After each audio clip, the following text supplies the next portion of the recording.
In 2023, I found maps like this that showed the path of Moon's shadow. We live in Arizona, but I was pleased to see the shadow passing through Texas and Oklahoma because I have family members near Dallas and Austin, plus southeast Oklahoma. On days near the eclipse, hotels are expensive and have no vacancies. Fortunately, we have several family members in the path of the total eclipse. Here in the Dallas area, I have my granddaughter Marissa and her husband Jake in Plano, Texas. Then there's my daughter Karen and her husband Curtis, who lives in Rockwall, Texas. There's also my grandson Devin, who is in Terrell, Texas. Then 2 hours south, Kathy's granddaughter Shelley and her husband Jarrett live north of Austin in Gerald, Texas. Finally, I have a cousin Janice who lives 2 hours north of Dallas in Hugo, Oklahoma. Since I knew my daughter Karen had a guest room, I asked her to reserve it for me and my wife Kathy a year before the solar eclipse. Karen and Curtis have a nice home, but Google Maps showed a huge construction project happening across the street from them. Well, no viewing place is perfect. This is where we would watch the eclipse. Unfortunately, the morning was completely cloudy, and even a half hour before the total eclipse, there were a lot of clouds. Seated is my daughter Karen, her husband Curtis, his sister Beverly, and Kathy. I spent most of my time in a low spot of the yard so that my camera with an ultra-wide lens could see the sun and our eclipse viewers. In Rockwall, Texas, 12:24 p.m. is the start of the eclipse. Between 1:41 and 1:45 is totality. 3:03 p.m. will be the end of the eclipse. At 12:53 p.m., clouds got thin enough to get this footage. I'm using Kathy's 11-year-old Nikon Coolpix camera, which has a 60x zoom and a zoom to about 50x here.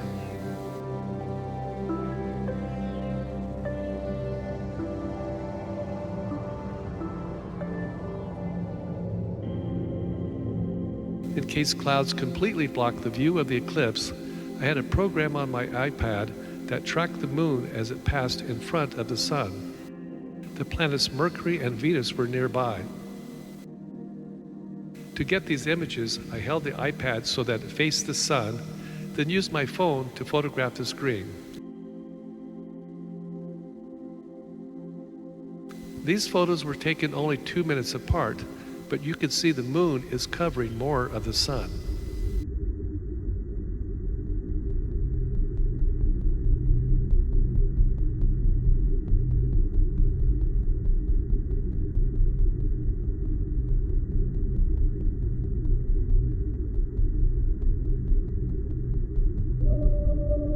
It's 10 minutes to totality. Even with a solar filter, the intense light creates many lens flares.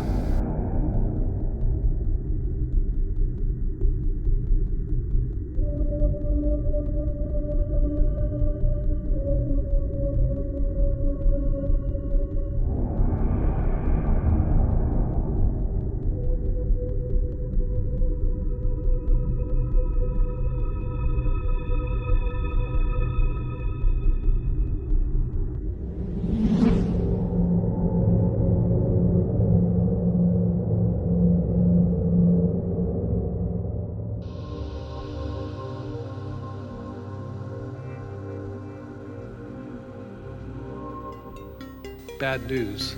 Thicker clouds are now blocking any light from getting through the solar filter on the camera or our solar glasses. Good news. Thicker clouds are allowing us to safely see the edge of the sun without solar glasses.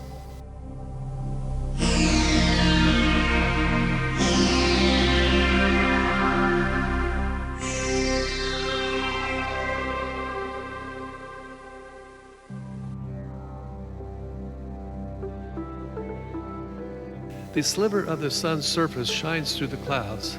It's odd that the sun's edge appears closer than the clouds.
coming back.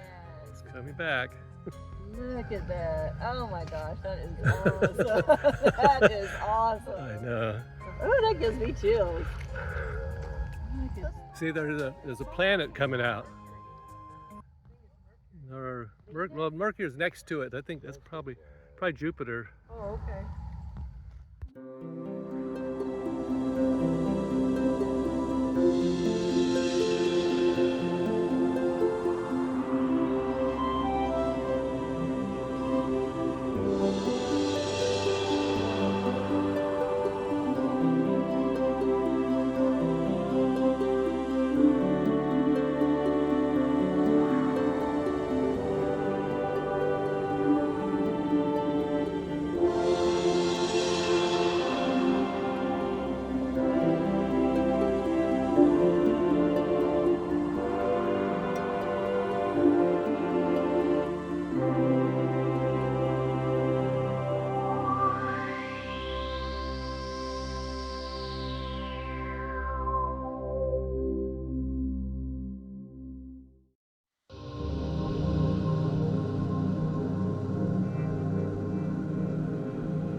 The sliver of the sun's surface overwhelms the camera sensor and my eyes. So I screwed on the camera solar filter and put on my solar glasses.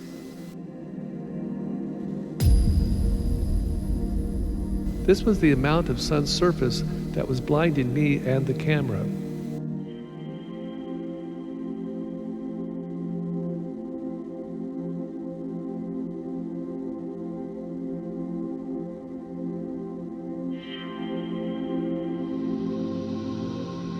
At 2:27 p.m., I took my last photo of the eclipse.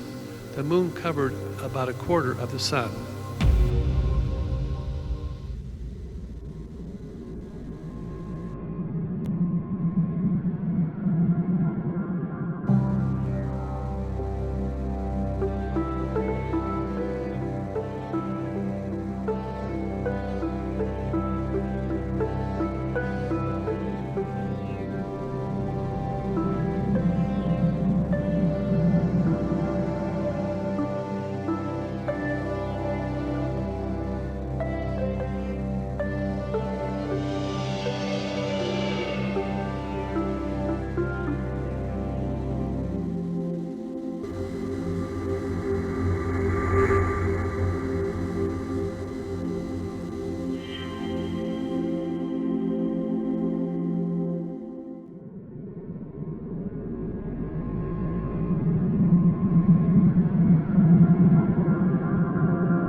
If a bright light were somehow directed upwards, this is what we would see.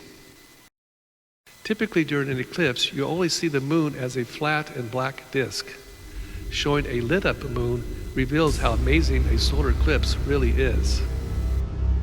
What's really impressive is how our moon can block the sun. The sun is about 800,000 miles in diameter, and the moon is only about 2,000 miles. That makes the moon 400 times smaller than the sun. On this screen, the sun is about 800 pixels tall, making the moon only 2 pixels tall. The Earth is 4 times larger than the moon, which is then 8 pixels. But how can the moon block all of the sun's light? Since the moon is nearly 250,000 miles from Earth, we have to move the sun 400 times that distance away to make the sun seem 400 times smaller to match the size of the moon. That's close to 100 million miles. With this scale, the sun, moon, and earth have to be shown 56 times smaller. Unfortunately, that makes the moon and earth smaller than 1 pixel, so they can't be seen. The background of stars would make them even harder to see. Then I think just how small I must be in an image of this scale. That makes me feel humble and even insignificant. On the other hand, I'm the one making the video since the sun, moon, or earth cannot. So we humans aren't so insignificant after all.